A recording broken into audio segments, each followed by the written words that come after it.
Coucou YouTube, aujourd'hui on se retrouve pour une petite vidéo concernant toutes les nouveautés par rapport aux Emperor Children.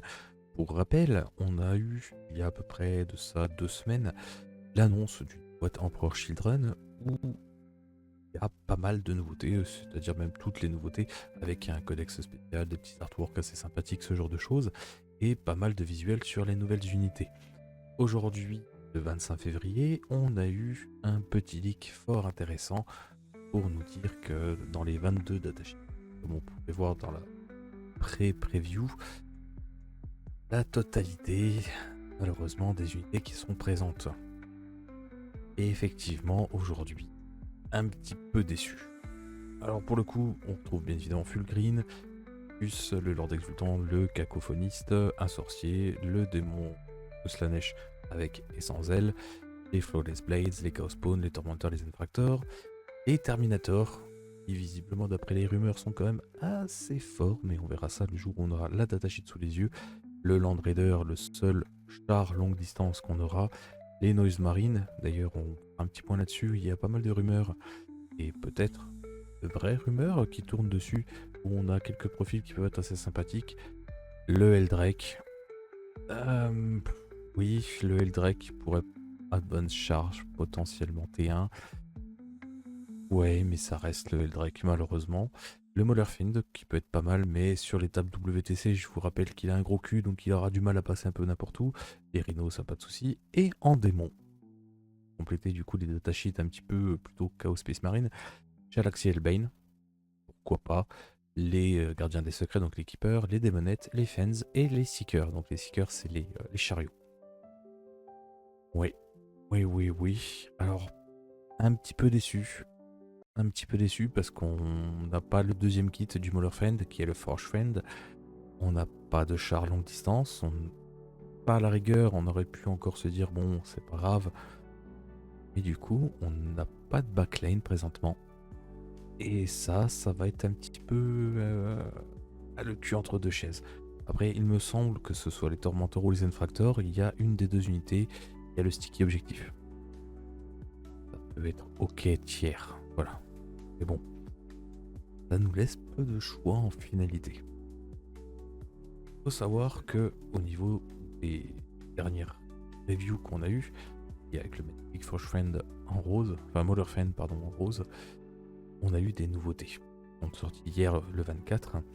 Donc nous avons les Emperor Children, le Thrill Seeker, donc c'est la règle d'armée qui va nous permettre d'advance avec toute notre armée, d'accord, et d'être éligible pour tirer, peu importe la règle de l'arme, et de déclarer une charge, d'accord. Dans un tour on a advance, ça c'est très très fort, et dans un tour on a désengagé, fallback. À condition, une unité qui vient de se engager, d'accord, on ne pourra pas, lorsqu'on se désengage, on ne pourra pas recharger la même cible, d'accord.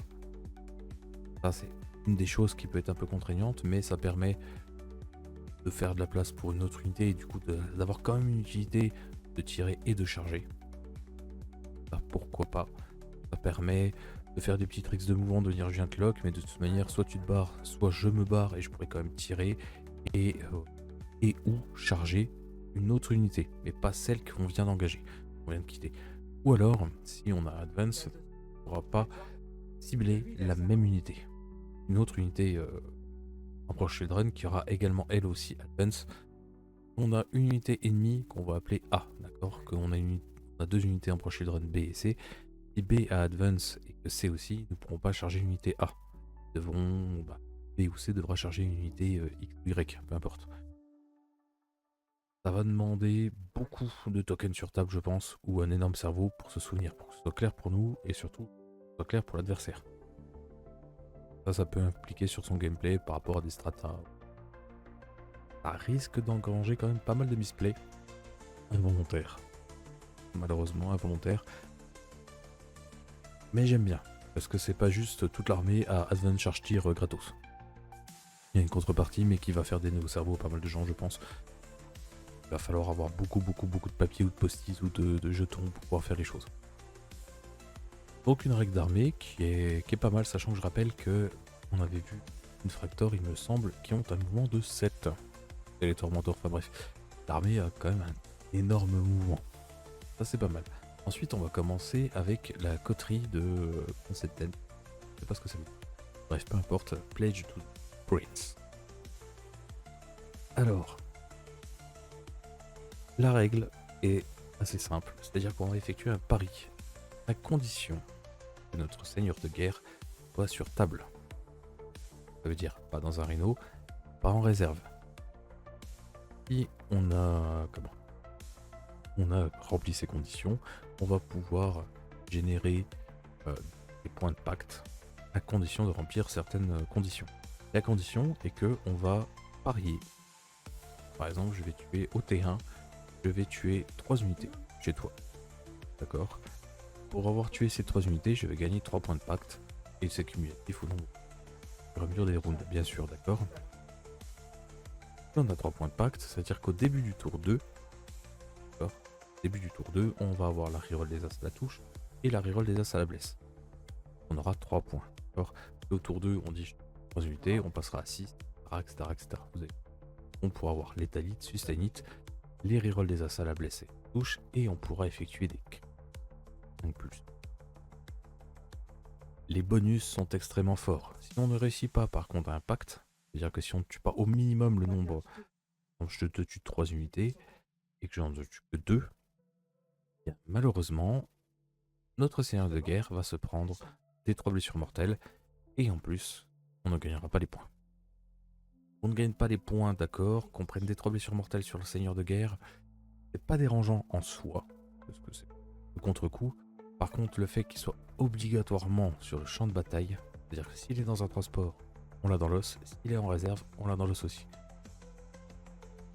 Surtout que le fait de parier va tuer des unités. Alors, sur du MSU, donc type Small Unit, donc des armées qu'on va affronter où il y a beaucoup de petites unités, de l'Admec, du Gudgensier, potentiellement du garde impérial, de l'orc, même du tyrannide, ou même du Necron, parce qu'effectivement une unité qui est tuée, qui est quand même réanimée, ça n'est pas grave, ça compte quand même dans le kill. Face à certaines armées, je pense notamment Custodes, Imperial Knight, les chevaliers impériaux et les chevaliers renégats, ça va être très compliqué. Par contre, je pense qu'en termes de gameplay, c'est super intéressant, c'est un petit peu innovateur. Ça me fait penser un petit peu au détachement Drukhari qui était sorti avec les Harlequins, où il y avait cet effet de pari chaque fois. J'aime bien.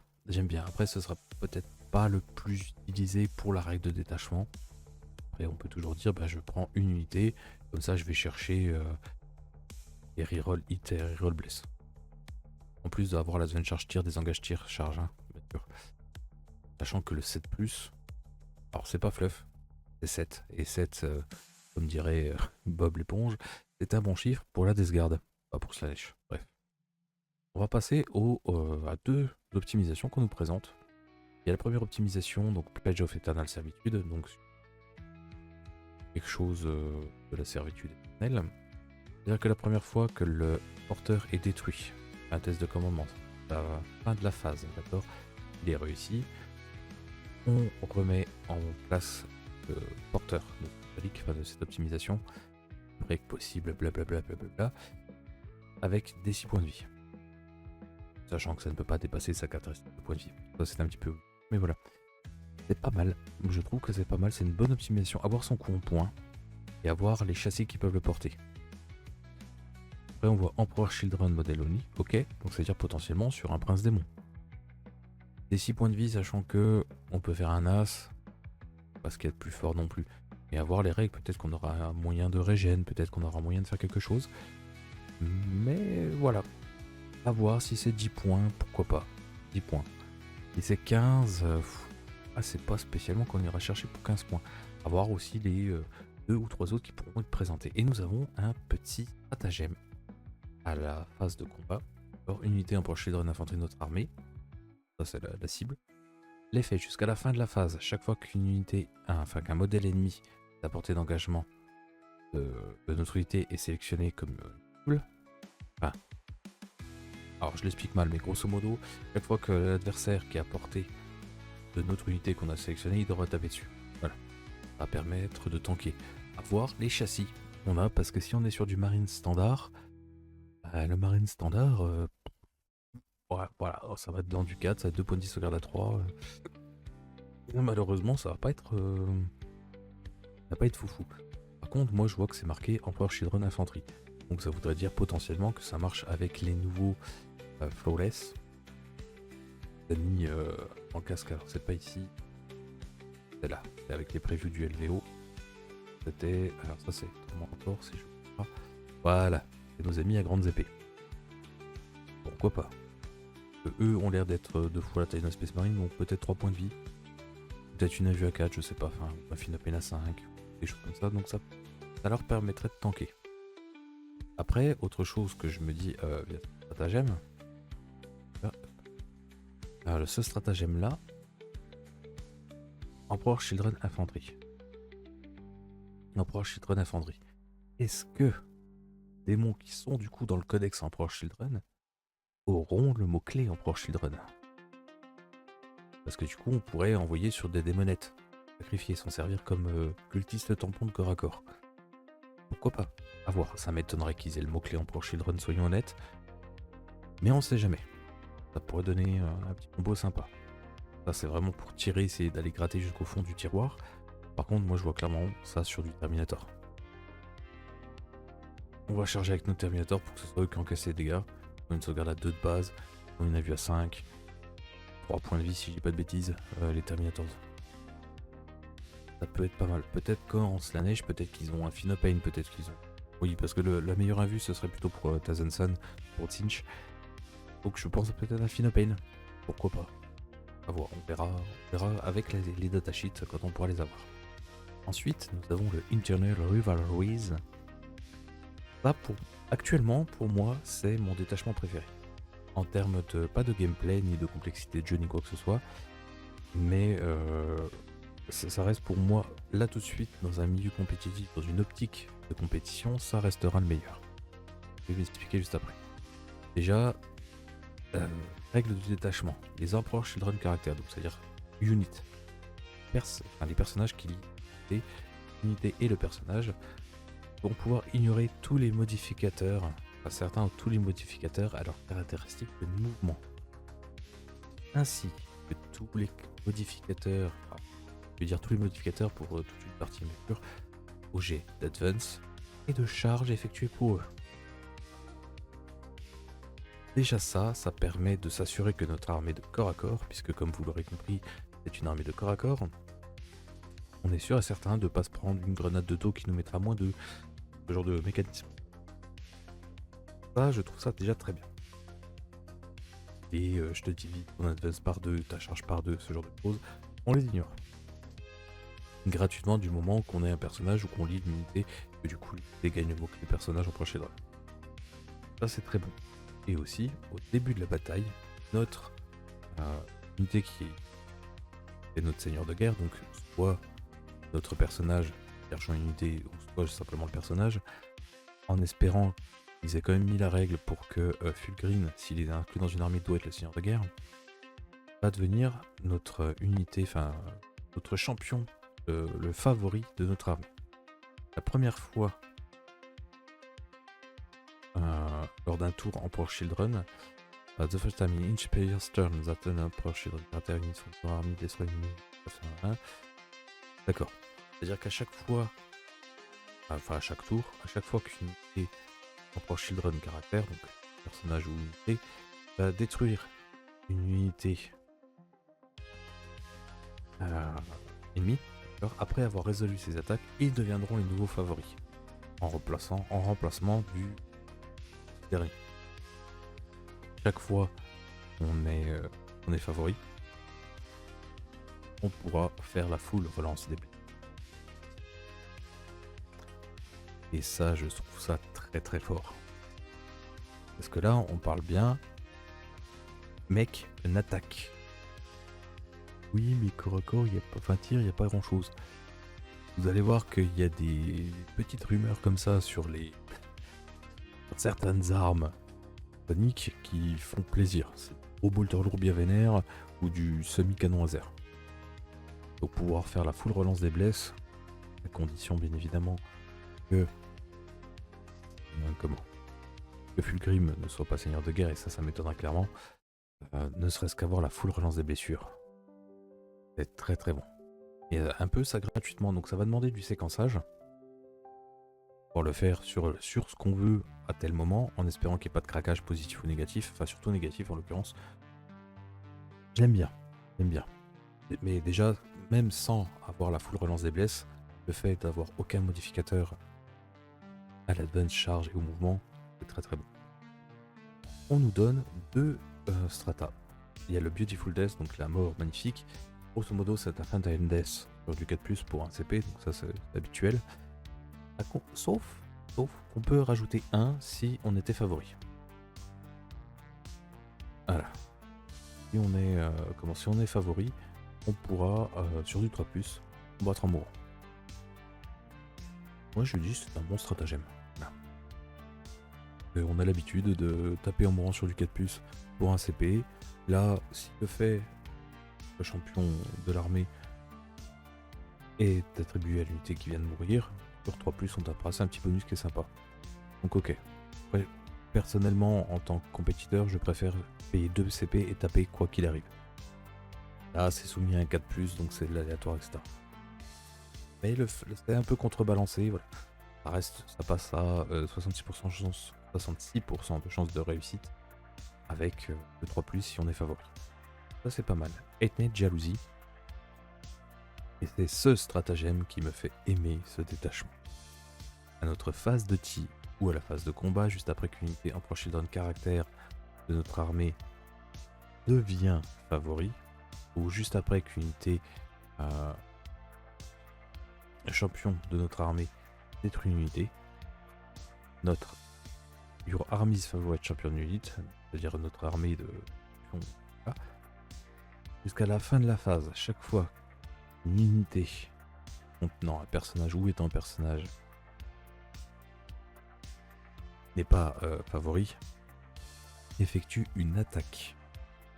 On ajoute 1 à la caractéristique d'attaque, à force de l'attaque. C'est-à-dire que vous verrez potentiellement des simili-bolters lourds force 7. Vous comprendrez après pourquoi. Des simili-canons laser qui étaient force 10 passer force 11. Palier qui est super intéressant. Eh bien, c'est très très fort. Pour un CP, je trouve bon. Alors, attention, il est pas pété, d'accord, parce que c'est pas un truc auto-inclus qui dit que toutes les armes de tir et toutes les armes de corps à corps vont gagner +1. Force. Là, on risque à voir. Enfin, c'est à voir. Parce que on sait que on sait. Il y a des rumeurs comme quoi les flawless, donc c'est ceux qui ont les grandes épées, etc., auraient anti-X 3+. On s'en fout d'avoir plus en force. Sur les rhinos, etc., on s'en fout que nos bolters passent force 5. Par contre, sur les attaques de charge, ça peut changer. Ça demanderait 2 CP. Ça va demander de mettre en place certains mécanismes, de faire un plan. Je vais dire sur plusieurs générations, mais on n'en est pas loin. Pour pouvoir déclencher le stratagème au bon moment, pour pouvoir déclencher les effets blablabla. Ça va demander du séquençage et on en revient au début. Attention, balle de crâne. Pourquoi pas? Pourquoi pas? Là, en voyant ça, j'étais pas spécialement hype. Ouais. Là, hier, quand j'ai vu le preview, ça m'a pas du tout donné envie. Je vais être honnête. Aucune envie. Je me suis dit, le truc de pacte c'est cool, mais le problème c'est que c'est match-up dépendant. Si on veut faire de l'optimisation, non, on prendra pas ça. Malgré qu'il y a quand même pour l'instant, peu qu'on a vu, on a vu que deux occurrences dans le détachement qui peuvent être sympathiques. On n'a pas spécialement envie non plus de jouer le détachement avec les champions. Même si les effets sont bons, va falloir faire du séquencement. Je pense que le mal de crâne va être présent. Là, pour le coup, ça va pas être un plaisir. À voir avec le temps. Peut-être quand on aura toutes les datasheets, tous les stratagèmes, parce que là, pour l'instant, pas d'optimisation. Ça se trouve, pour le pari, on va avoir une optimisation qui nous dit que vous gagnez 1 point quoi qu'il arrive partout. Ça, c'est très très bon. On verra en temps et en heure. D'accord. Après tout, les figurines sont quand même super sympas. Enfin, il y a quand même des choses. Donc on verra ce que ça donne. Maintenant, du côté des rumeurs qui ont pop aujourd'hui. Pour ça, surtout que je fais la vidéo, qu'il est important, je pense, d'en parler. Il y a beaucoup de gens qui craignaient de se dire ouais, ça va pas être une armée de tir, on va rien pouvoir faire contre les chars. Il y a des rumeurs, voilà, je vais lire, grosso modo concernant les armes des Noise Marines, donc qui est censé être le cœur de votre armée. Hein. Peut-être savoir de ceux qui s'infiltrent, etc. ou de les infractors, je crois. Bref, peu importe, ceux qui peuvent être objectifs. L'éclateur sonique, c'est 3 tirs, alors tout tir à 18 pouces, d'accord. Je rappelle que vous bougez de 7, vous pouvez advancir, d'accord. Pouces au final, vous êtes plus près des 24 pouces de portée effective, enfin de portée théorique, mais voilà. 3 tirs de force 5, PA-1, dégâts 2. Mais en fait, vous tirez à 18. Mais voilà, vous tirez 22 pouces, vous avez juste à faire à 2 sur l'advance et vous tirez 24. 3 tirs, force 5, PA-1, dégâts 2. Je rappelle que dans le bon détachement, on peut passer force 6, moins 1, 2. Sachant qu'ils ignorent le couvert. Ça, c'est très bon. Si on peut jouer des packs de 5 avec 5 comme ça, ça va nous faire 15 tirs de force 6, moins 1, 2 inner cover. C'est très bon. Ensuite, on a la version Heavy, qui avant tirait à 48. Pour les plus anciens, ceux qui tiraient les petites galettes, le Blastmaster. Il y a la version anti-masse, donc qui fait 6 tirs de force 6 et à moins 1 dégât inner cover. Qui dans le bon détachement peut passer force 7. On peut plus rigoler. Il tire par tête. À voir si on pourra en jouer 1 par tranche de 5, 2 par tranche de 10, ou alors si on peut en faire 5. Si effectivement il n'y a que un seul par tranche de 5, les véhicules et les trucs endurants vont devenir un gros problème. À voir après, je parle pour le tir, hein. Évidemment je parle pas que pour le corps à corps.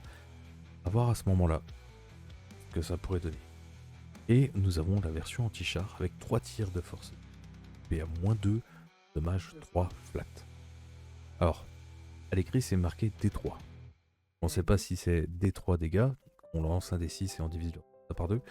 C'est-à-dire que 1, 2 ça fait 1, 3, 4 ça fait 2, et 5 et 6 ça fait 3. Moi j'espère sincèrement que c'est 3 flat. C'est la version anti-char quand même donnée. Donc 3 tirs de force 10, moins 2, dommage 3, inner cover. Peut-être, je dis peut-être. On pourra donc déjà les passer force 11, ou alors être force 10 mais full relance des blessures. Voilà, sachant qu'on n'a pas encore les règles de unité.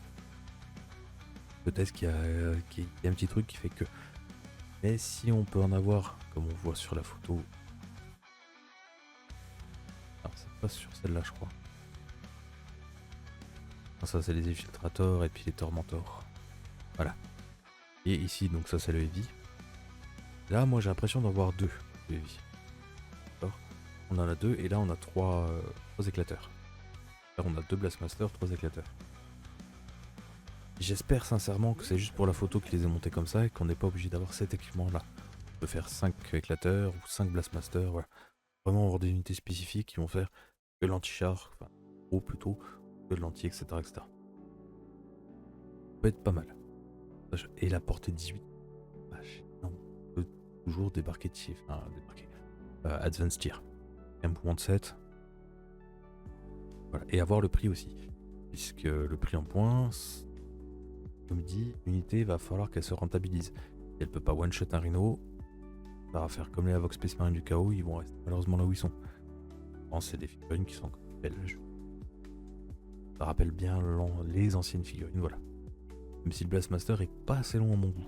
Pas comme dit, peut-être que j'ai quelque chose à compenser. Bref. Ça, c'était au niveau de ces armes-là. Ensuite, il y aurait des rumeurs. Le prince démon à pied serait agent solitaire à 3 pouces de l'infanterie. Ça, c'est des mécanismes qu'on a déjà vus, comme par exemple Belisarius Call en Adeptus Mechanicus.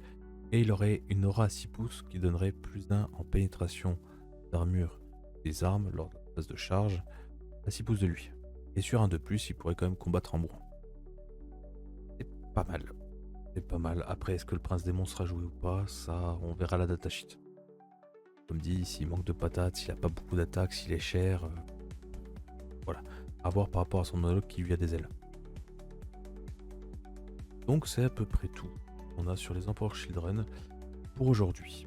sachant que on est le 25, c'est-à-dire que d'ici la fin de la semaine, pour le premier, il y aura les reviews, les précommandes qui seront déclenchées. Je pense que vous pourrez retrouver des previews et pas mal de gens, notamment French for Game Studio, j'imagine.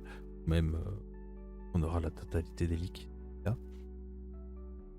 Et on en saura plus. Et je pense que samedi prochain, je referai une vidéo avec la totalité des leaks, je l'espère vraiment, pour vraiment avoir ce goût de Slaanesh. Là, c'est. Il manque un. Je dirais que c'est pas mal, c'est équilibré pour l'instant, mais il manque encore la finalité. Il manque la petite cerise sur la crème chantilly sur le baba au rhum, quoi. Voilà, allez, à plus les wargamers, ciao ciao.